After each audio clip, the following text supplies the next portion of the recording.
یہ چینل کسی بھی غیر قانونی کام کو فروغ یا حوصلہ افزائی نہیں کرتا۔ اس چینل کی طرف سے فراہم کردہ تمام معلومات صرف تعلیمی مقصد کے لیے ہیں۔ ہوشیار ہوں اور احتیاط کریں۔ اس پروگرام میں ایسے واقعات کا تبصرہ کیا گیا ہے جو بچوں کے لیے بالکل ہی نامناسب ہے۔ کہتے ہیں کہ لالچ بری بلا ہے، جس کو ستائے وہ اس کے پیچھے اپنا سب کچھ کھو بیٹھتا ہے۔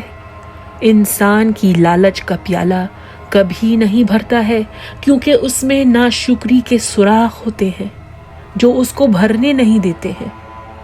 آج کا سچا قصہ ایک پیسے کے پجاری کے بارے میں ہے، جس نے ہوس اور لالچ کے چکر میں 2 معصوم جانوں کا قتل کر دیا، ایک خوشحال گھرانے کو تباہ کر دیا۔ یہ ہے وینا فیملی کی کہانی۔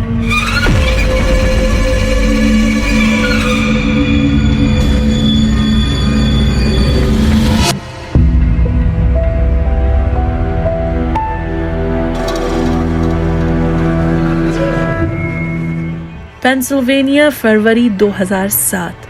جب انڈیا کو پیچھے چھوڑ کر وینکٹا کونڈا سیوا پرساد وینا اور اس کی بیوی چنچو لتا پنورو امریکہ آئے تو انہیں ایڈجسٹ ہونے میں کچھ عرصہ لگا۔ امریکی ریاست پینسلوینیا کے چھوٹے قصبے کنگ آف پروسیا میں منتقل ہونے کے بعد دونوں نے شہر میں سافٹ ویئر انجینئر کی حیثیت سے نوکری شروع کی۔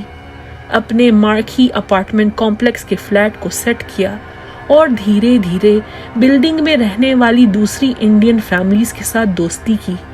ایک دوسرے کی برتھ ڈے پارٹیز یا نیا سال ساتھ منانے کے لیے سب وینکٹا اور چنچو کے گھر جمع ہوتے۔ اگر کسی کے پاس کچھ خاص کھانا بنتا، آج دم بریانی تو کل کے دن گٹی ونکیا یا گونگورا چکن، ایک پلیٹ ضرور کسی نہ کسی پڑوسی کے پاس جاتی تھی۔ جنوری 2012، وینا گھرانے میں ایک ننھی پری نے قدم رکھے۔ بچی کا نام سانوی رکھا گیا۔ سانوی وینا خاندان کی پہلی اولاد تھی۔ اس کا پرکشش چہرہ تھا، گول گول آنکھیں اور سیاہ بال، پیاری مسکراتی ہوئی بچی جو بہت کم روتی تھی۔ وینکٹا کے والدین آندھرا پردیش کا پراکسم ڈسٹرکٹ کے چھوٹے گاؤں کودو مالا کنتا میں رہتے تھے اور پوتی کو دیکھنے کے لیے وہ بے تاب تھے۔ وزٹ ویزا لگتے ہی وینکٹا کے والدین نے امریکہ آنے کی تیاری پکڑی۔ وینکٹا، چنچو اور سانوی کے لیے تحائف کا پہاڑ لے کر وہ خوشی خوشی پینسلوینیا پہنچی۔ جولائی 2012، والدین اور خصوصاً ماں ستیاوتی کے آنے کے بعد وینکٹا اور چنچو کو بہت سہولت ہوئی، کیونکہ وہ کھانا پکانے کے ساتھ ساتھ چھوٹی سانوی کو دن میں سنبھال لیتی تھی جب وینکٹا اور چنچو دونوں نوکری پر جاتے تھے۔ امریکہ میں وینکٹا کے والدین کے قیام کے دوران ان سب نے چنچو کی سالگرہ منائی۔ بلڈنگ کے کئی دیگر رہائشوں نے بھی پارٹی میں شرکت کی۔ اگرچہ ستیاوتی کا شوہر چند ہفتوں کے بعد انڈیا واپس چلا گیا، ستیاوتی نے اپنے بیٹے کے گھر مزید کچھ ماہ رہنے کا ارادہ کیا تھا اور پھر وہ جنوری 2013 میں ہندوستان لوٹنا چاہتی تھی۔ 22 اکتوبر 2012 پیر کا دن تھا۔ وینکٹا اور چنچو نوکری ختم کر کے جب گھر کا دروازہ کھولتے ہیں تو انہیں بہت حیرانگی ہوتی ہے۔ عام طور پر ستیاوتی دھیمی مسکراہٹ کے ساتھ ان کا استقبال کرتی تھی یا انہیں اپنی بیٹی کی ہنسنے اور چہکنے کی آواز آتی تھی، لیکن اس دن ایک خطرناک خاموشی چھائی ہوئی تھی۔ جیسے ہی وہ گھر میں آگے بڑھتے ہیں، انہیں کچن کے فرش پر 61 سالہ ستیاوتی پڑی نظر آتی ہے۔ اس کے قریب آتے ہی وینکٹا اور چنچو کی چیخ نکل آتی ہے۔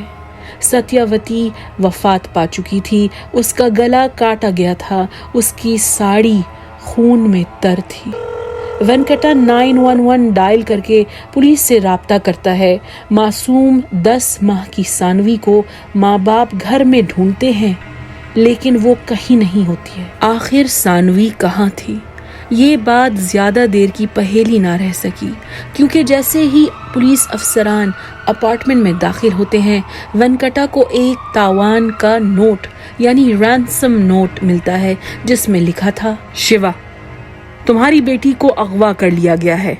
अगर तुम पुलिस को इसकी इत्तला देते हो तो तुम्हारी बेटी के टुकड़े टुकड़े कर दिए जाएंगे। अगर तुम किसी को भी इस बात की इत्तला देते हो तो जान लो कि तुम्हारी बेटी के जिस्म के औज़ा अपार्टमेंट में बिखरे पड़े मिलेंगे। हमारे लोग हर वक्त तुम्हारी हर हरकत पर नज़र रखे हुए हैं। तुम्हारी ईमेल्स और फ़ोन्स की निगरानी की जा रही है। अगर तुम अपनी बेटी की ज़िंदगी और हिफाजत चाहते हो तो हमारी हिदायत पर एहतियात से अमल करो। हम रात तक $50,000 चाहते हैं। तुम्हारी बीवी लता को अकेले मुकाम पर पैसे लाना होगा। अगर हमने तुम्हें या किसी और शख्स को लता के साथ देखा तो तुम्हारी बेटी मुर्दा पाई जाएगी। ये बहुत संगीन मामला है।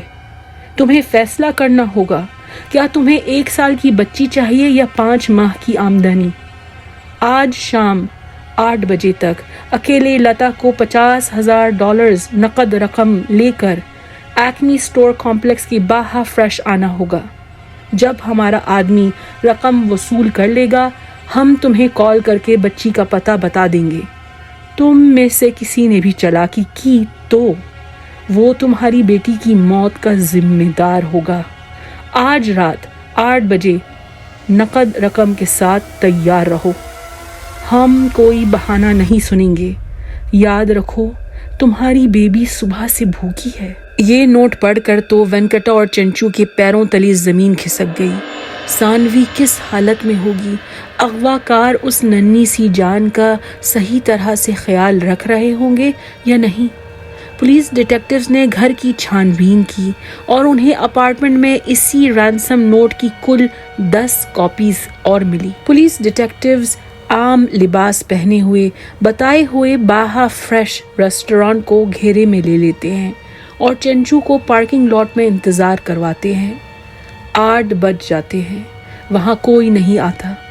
फिर 9 और फिर 10। कोई भी चंचू से रकम लेने के लिए करीब नहीं आता।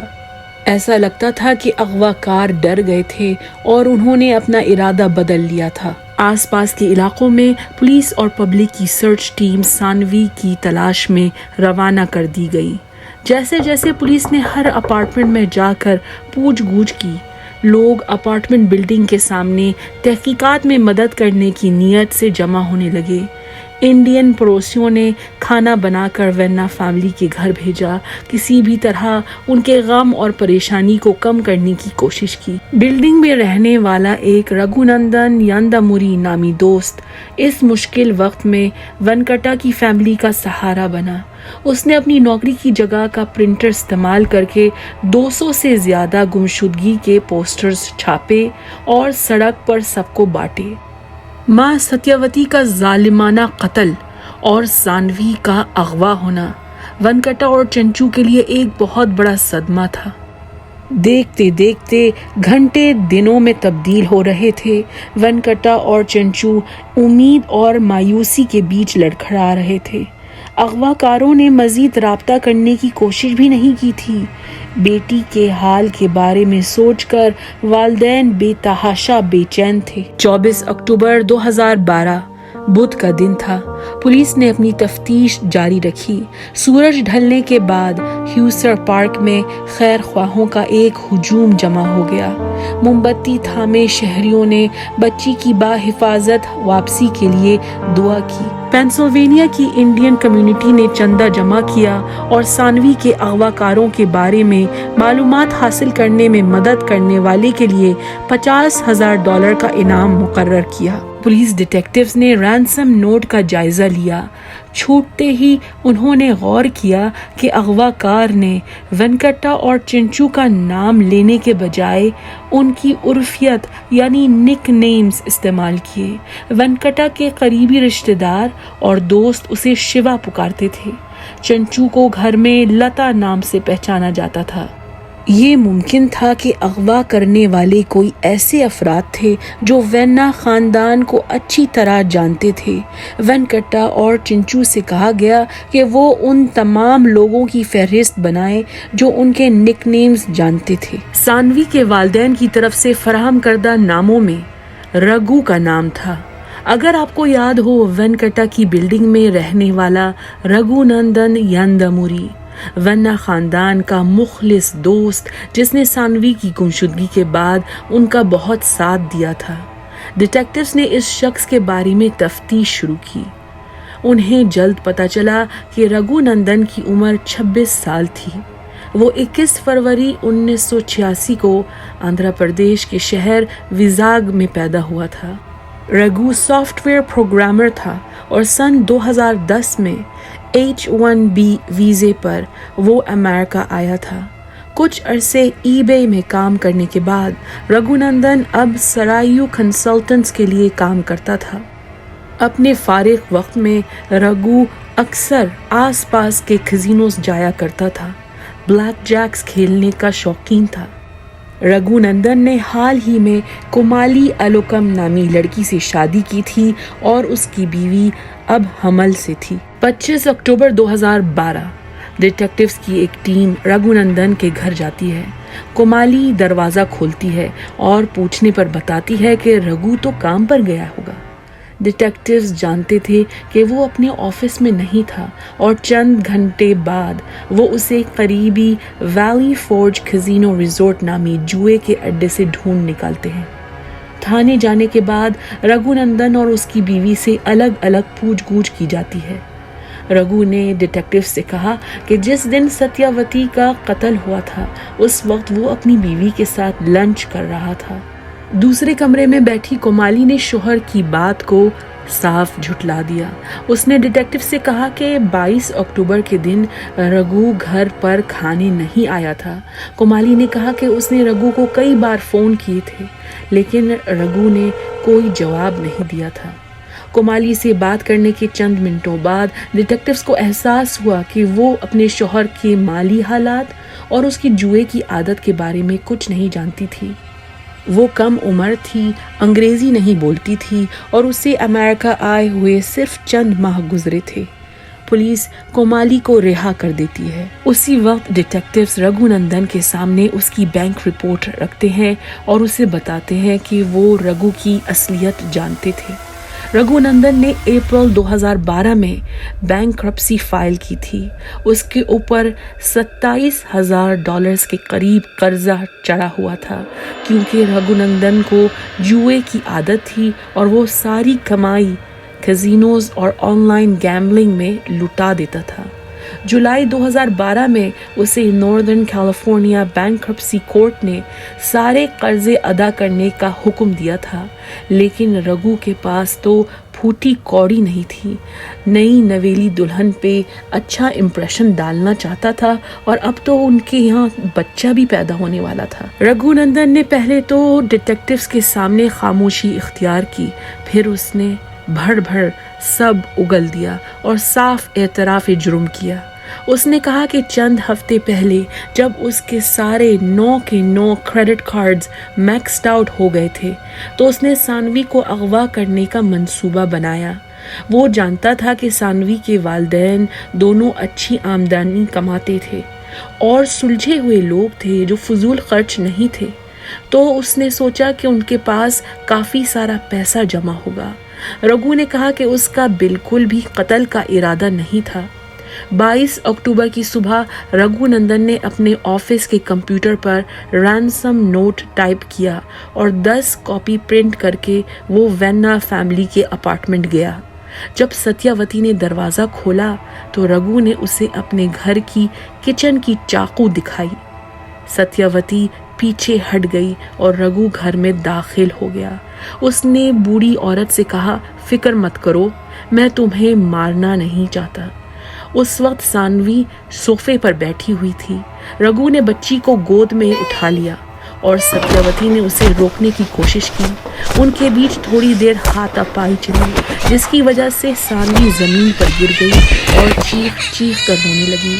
रघुनंदन ने बताया कि इस सूरत हाल में गर्मा गर्मी में उसकी छुरी सत्यावती की गर्दन में घुस गई। बेचारी औरत जमीन पर गिर गई और बहुत खून ज़ाया होने की वजह से تھوڑی دیر میں ہی اس نے دم توڑ دیا۔ سانوی چپ ہونے کا نام نہیں لے رہی تھی۔ رگھو نندن نے کہا کہ اس نے اپنی جیب سے ایک رومال نکال کر بچی کے منہ میں ٹھونس دیا۔ پھر وہ وینکٹا اور چنچو کے کمرے میں گیا، وہاں سے زیورات چوری کر کے ایک نیلے رنگ کے سوٹ کیس میں ڈالے، کیونکہ سانوی ابھی بھی شور اور زور سے رو رہی تھی۔ رگھو نندن نے اس کے چہرے پر تولیہ باندھا اور پھر سانوی کو بھی سوٹ کیس میں بند کر دیا۔ رگھو کا کہنا تھا کہ وہ گھبراہٹ سے شدید بھوکلا گیا تھا۔ وہ دوڑتے ہوئے سانوی کو اپارٹمنٹ بلڈنگ کے بیسمنٹ میں موجود مردانہ جم میں لے گیا۔ جب اس نے بچی کو دودھ کی بوتل پلانے کی کوشش کی تو اس نے غور کیا کہ وہ بالکل نڈھال ہو چکی تھی۔ رگھو نندن نے اس کے منہ پر پانی کی چھینٹیں ماری، لیکن جب سانوی نے پھر بھی آنکھیں نہیں کھولی تو اس نے بچی کو واپس سوٹ کیس میں ڈال دیا اور سوٹ کیس کو لکڑی کے بھانپ غسل خانے میں یعنی سونا میں چھپا دیا۔ اگرچہ پولیس ڈیٹیکٹیوز جانتے تھے کہ سانوی کے زندہ ہونے کے امکانات انتہائی ناممکن تھے، وہ فوراً مارکی بلڈنگ کے بیسمنٹ جم میں پہنچتے ہیں۔ 26 اکتوبر کی صبح کے 4:30 بجے سانوی کی لاش سوٹ کیس میں سے نکالی جاتی ہے۔ اس نے ایک سفید فراک پہنی ہوئی تھی جس پر دادی ستیاوتی کے خون کے داغ لگے ہوئے تھے۔ یہ ظاہر سی بات ہے کہ وینکٹا اور چنچو کی پوری دنیا چند لمحوں میں فنا ہو گئی۔ سانوی کے پوسٹ مارٹم سے پتہ چلا کہ اس کی موت 22 اکتوبر کو دم گھٹنے کی وجہ سے وارد ہوئی تھی۔ 26 اکتوبر 2012 صبح کے 7:11 پر رگھو نندن کو ستیاوتی وینا اور سانوی وینا کے قتل کے الزام میں آفیشلی گرفتار کیا جاتا ہے۔ 28 اکتوبر 2012 تیلگو ایسوسی ایشن آف نارتھ امریکہ کی امداد کے ذریعے ستیاوتی وینا کی میت کو آندھرا پردیش لے جایا گیا تاکہ اس کی آخری رسومات انڈیا میں رہنے والے شوہر اور باقی خاندان کی موجودگی میں ہو سکے۔ 6 اکتوبر 2014 رگھو نندن کو جب بلٹ پروف ویسٹ پہنا کر کورٹ ہاؤس لے جایا جا رہا تھا، لوگوں کی ایک بھیڑ نے اسے گالیوں اور تانوں سے استقبال کیا۔ ہینگ ہم، اسے پھانسی دو، اسے پھانسی دو، چیخ چیخ کر ہجوم نے اس کا پیچھا کیا۔ رگھو نندن نے مقدمے کی سماعت کے دوران کہا کہ اسے اعتراف جرم کرنے پر مجبور کیا گیا تھا۔ اس نے بیان دیا کہ ڈیٹیکٹیوز نے اسے کومالی کو گرفتار کرنے کی دھمکی دی تھی تو بیوی کو بچانے کے لیے اس نے جھوٹی گواہی دے دی تھی۔ اصل قاتل تو 2 گورے میٹ اور جوش نامی لڑکے تھے جنہوں نے اسے بندوق کی نوک پر بچی کو اغوا کرنے پر مجبور کیا تھا۔ رگھو نندن کی دفاعی ٹیم نے اس کی ماں پدماوتی ینداموری کو عدالت میں پیش کیا۔ ماں نے جج اور جوری سے اپنے بیٹے کے ساتھ نرمی برتنے کی التجا کی۔ اس نے کہا کہ رگھو کا بچپن بہت تکلیف دہ تھا کیونکہ اس کے باپ پولیس آفیسر سریندر ناتھ ینداموری کو 1997 میں ماؤسٹ دہشت گردوں نے قتل کر دیا تھا اور رگھو سے یہ صدمہ برداشت نہیں ہوا تھا۔ 2 بار اس نے 11 سال کی عمر میں مٹی کا تیل پی کر خودکشی کرنے کی کوشش کی تھی، لیکن تمام ثبوتوں نے یہ ظاہر کر دیا کہ رگھو نندن نے اپنے پورے ہوش اور حواس میں اس گھنونے جرم کا منصوبہ بنایا تھا۔ ایک لمحے بھی اسے بوڑھی عورت اور ننھی بچی پر رحم نہیں آیا تھا۔ رگھو نندن کا DNA نیلے سوٹ کیس اور سانوی کے کپڑوں پر پایا گیا تھا۔ ڈیجیٹل فورینزک ٹیم نے اس کے آفس کے کمپیوٹر پر میرا ڈاٹا کے ذریعے رینسم نوٹ کی فائل منٹوں میں دریافت کر لی تھی۔ 14 اکتوبر 2014 رگھو نندن ینداموری کو جوری نے موت کی سزا سنائی اور وہ امریکہ میں سزائے موت پانے والا پہلا ہندوستانی ہوگا۔ وہ آج بھی جیل میں سزا کی تاریخ کا انتظار کر رہا ہے۔ وینکٹا نے انڈیا ویسٹ نامی اخبار کو یہ بیان دیا: ہم نے رگھو کو دوست مانا تھا، نئی شادی شدہ جوڑے کو کئی بار کھانے پر بلایا تھا، उसकी बीवी कोमाली को कहा था कि जब भी तुम्हें इंडिया याद आए मेरी माँ सत्यावती के पास आकर अपना दिल बहला लिया करो। हमें दोस्ती का ये सिला मिला। वाकई ये सच है कि लालच बहुत बुरी बला है। दोस्तों, ये थी वेन्ना फैमिली की कहानी। हमारे चैनल को सपोर्ट करिए और महफूज रहिए। अगर आपको ये वीडियो पसंद आई है तो लाइक, शेयर और सब्सक्राइब करना भूलिएगा मत, वरना